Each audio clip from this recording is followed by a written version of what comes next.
Aaron Akerjala Joseph for Sports Across the Globe. Great to have you, Aaron. Yes, a very good morning to you, Rufai. Good morning to you, Doctor. And let's get it started with a very, let me just put it, as they say, out with the old, in with the new. So that's how to describe the match that actually happened yesterday. And Serena Williams up against Coco Gauff, and we're looking to see Serena Williams show her immaculate best, but a packed crowd at the Northwest Open in Cincinnati. But unfortunate for Serena Williams, she showed flashes of brilliance of the old Serena, but that wasn't enough because he actually ended 6-4, 6-love, and Coco Gauff, I beg your pardon, Emma Raducanu actually claiming this particular one, and she's been eulogizing Serena Williams and what it means to have played with her and played side by side with her. It's quite phenomenal. So Serena Williams literally is, I'm sure she's staring at the end of her career right now. We know as we actually approach the end of the month, she will be playing in her final Grand Slam, which is the US Open at Flushing Meadows. She's won 23 of them. Whether she can win that one is a tall order, very tall order. But nevertheless, Serena Williams always a delight, the greatest of her generation, I must say, by a long mile. Now, away from that, yesterday in Jeddah, Anthony Joshua was up and about, because remember, they're calling it the Rage on the Red Sea, talking about the bout between Alexander Usyk and Anthony Joshua, part 2. All right, so this is Anthony Joshua just showing grit and muscle.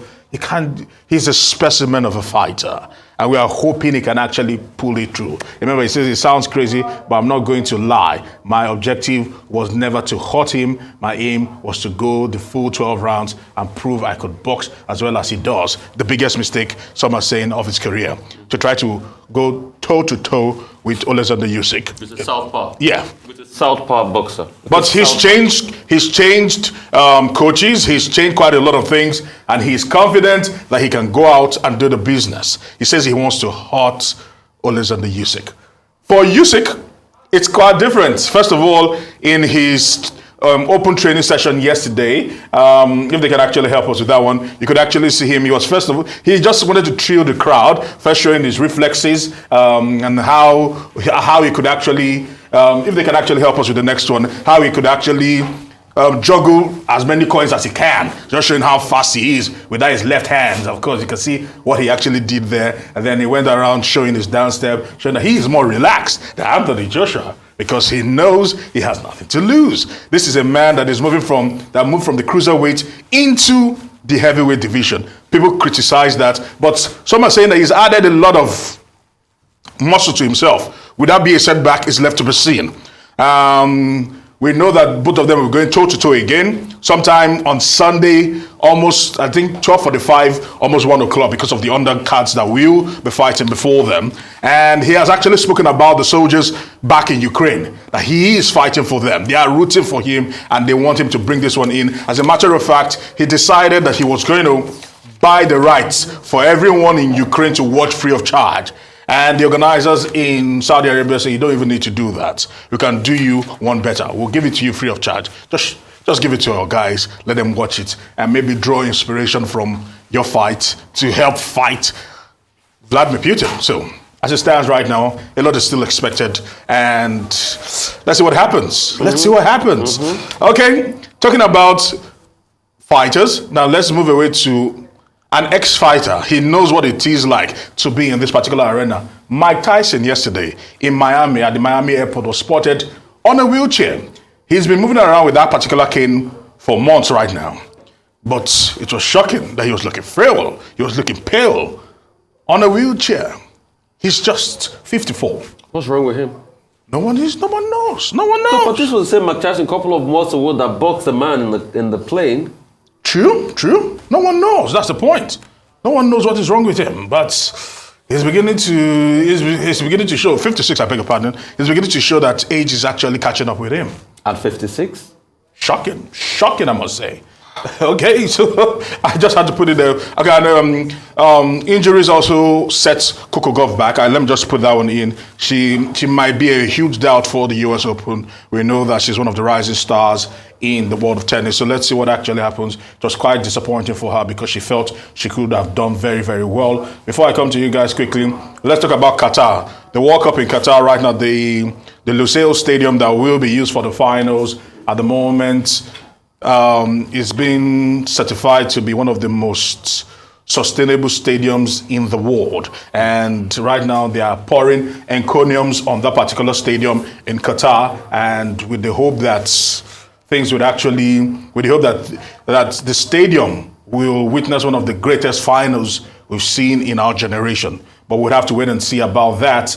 And let's talk about our own girls, talking about the Falconettes. The Falconettes are preparing for their final game in that Women's Under-20 World Cup against Canada. Now, the beautiful thing about this is they can lose that game because they've qualified for the quarterfinals already. So the Falconettes are still in line. They want to make it 3 out of 3, pick up all 9 points against Canada.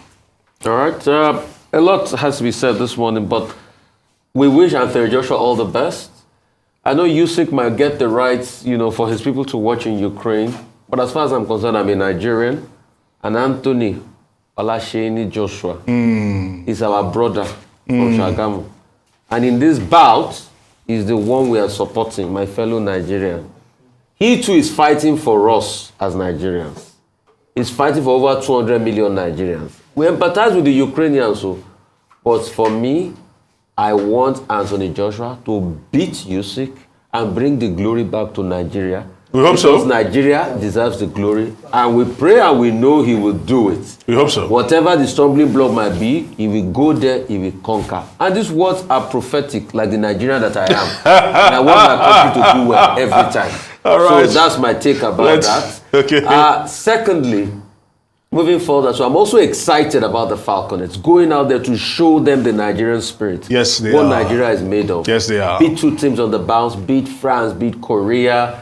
Even I want us to top it and beat Canada on top of it and have a clean slate going out there so that because it will help us to get other teams that will go everything. But I'm tipping the Falconettes to win this. We are hoping so too. I believe we can win it. I believe we can do well. Serena, she's had a great career. Kudos to her.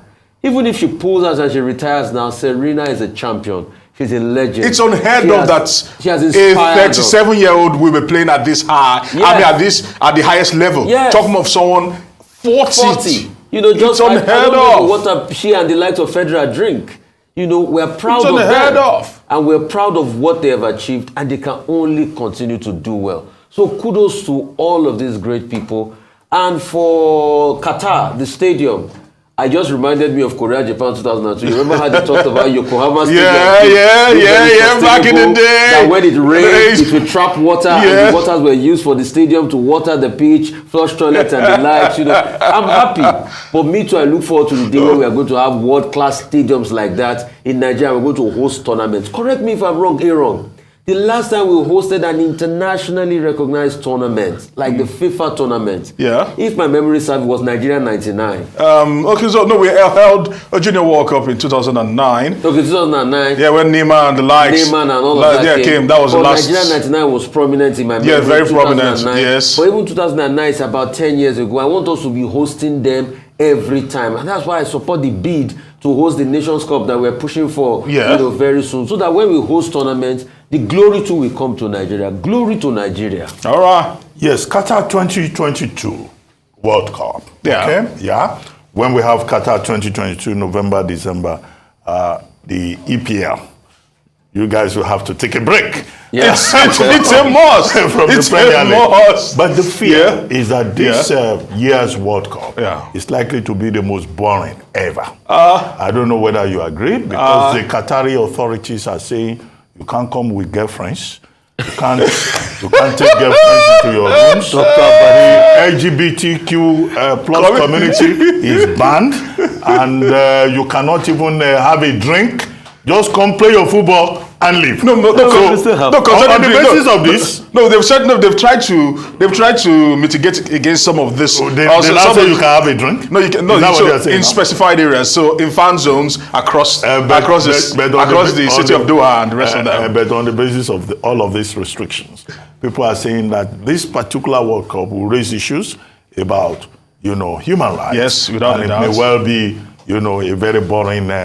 For the fans. But it remains to be seen. Okay. What happens? Yeah. Yes, the football will be football at the level of the World Cup. But the fans, yes, very strong restrictions. Now, as for Emma Raducanu, British #1, 19, playing a 40-year-old. Serena Williams, 23 Grand Slam title champion, who only a week ago was saying that she's evolving away from tennis. Yes, she's had a very distinguished career. I don't think, there's a big issue about Emma Raducanu beating a Serena Williams. But the excitement on the part of the 19-year-old who said before their encounter that playing a Serena Williams is a great gift. Yes, it is. Because Serena Williams already has earned her spurs, as a legend of the game. Whether she evolves away or she comes back later, she will always be remembered as one of the very best, that held, the racket and played tennis in human history. Now, the Falconettes. Now, the performance of the Falconettes in the under 20 World Cup. The under 20 World Cup in Costa Rica. Yeah. Right? Yeah. Now, has now forced people to start comparing Christopher Danjuma, their coach, to Randy Wardrum, the coach of the Super Falcons. And the argument is that, Christopher Danjuma is a patriot.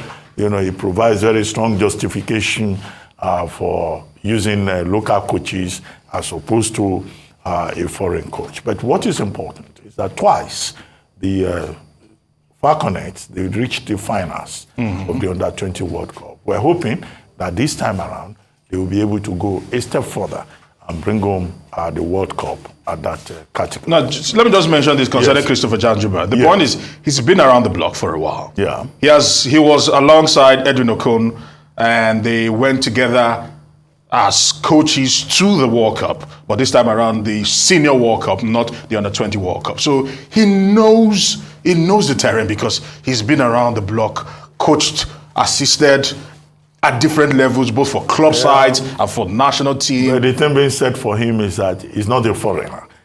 They've tried local coaches, Uche Ukeriam, Florence Omagbemi, Edwin Okon. We could go on and on and on. It did not really work. They've tried foreign coaches. It did not really work. The truth is this: the gulf between Europeans and Americans when it comes to women football and Africans is like daylight and darkness. Well, which is why we need to invest more. That's the point. That's the point. Now, you overlooked the story from India. FIFA banning the All India Football Federation. Yeah. Because of third-party interference. Yes. Article 9, Article 11 of the FIFA, code. I hope that the Nigerian authorities will pay attention to that, because FIFA continues to insist that if you interfere with football federations, then of course you get sanctioned. And Nigeria has had issues, with some of our federations. Finally, Anthony Joshua, if he wins on Saturday, we'll get back the WBO, WBA, IBF, and IBF bets. I like the fact that he's even forward-looking. He's saying that, look, he will still need to beat Tyson Fury. Yeah. Because it's when he beats Tyson Fury that he can really be the undisputed world champion. And he says on Saturday he will smash Alexander. Will he be able to do so? What's your prediction? Doctor, I think, if you'd ask me, from all the analysis, from the body language, I think Anthony Joshua might just shade it. His tactics going into the bouts initially was wrong. He didn't use his strength. Alexander Usyk is coming from the cruiserweight. I mean, he's coming from the cruiserweight division into the heavyweight division. And they were saying he was smaller. And Alexander Usyk felt it in the opening exchanges. But after the third round, where he actually rattled Anthony Joshua, he just got comfortable and took off from there. He tried to outbox one of the best boxers that is alive right now. That's what the Southpaw does, outboxes you. But he has learned that you need to fight dirty like Tyson Fury does. You need to use all the advantage you have. Your weight, you need to lean on the people, you need to wear him out. Alexander Usyk knows this, and that is why he's added the pounds to himself with the hope that that might help him. Would that make him slower as a boxer? Is left to be seen on the day. Okay. But Anthony Joshua is a man that knows that his back is against the wall right now. He's done it before. I'm tipping him to do it again. But some are saying that if he does not do it, it will signal the end for him. Although his promoter Eddie Hearn says that he doesn't understand. People were speaking about Anthony Joshua at some point that if he didn't beat Vladimir Klitschko, it would be the end for him. Now he's done that. Some are saying that this is the end for him. But he knows that his back is against the wall. Let's hope it's not the end. Your friend Amaju Pinnick. Yes. Can we take his word for it? That it's definite now. It's confirmed. He's not going to run for a third term. Everybody is. I should take his word for it. But everybody is still keeping their fingers crossed. We'll be live at the Congress tomorrow, and the picture will get clearer by tomorrow. What will happen? But some still are very, very fearful because they know he's still the man to beat. Except if he runs, there is a huge chance that he will win. Almost an 80% chance that he will win if he runs. Because I read a story where it was saying, oh, people are prevailing on him, influential Nigerians. And I said, he's Aaron Akerejola, one of the influential Nigerians, prevailing on him. No, doctor, but the point is, everyone is holding their breath because they know that if he runs, he's likely to win. So he's one of the opponents that you don't want to go against. So they are almost sighing a big relief that he's saying that he doesn't want to run. And they are hoping that in the last minute, bar anything, he does not run. Okay, Aaron, thank you very much.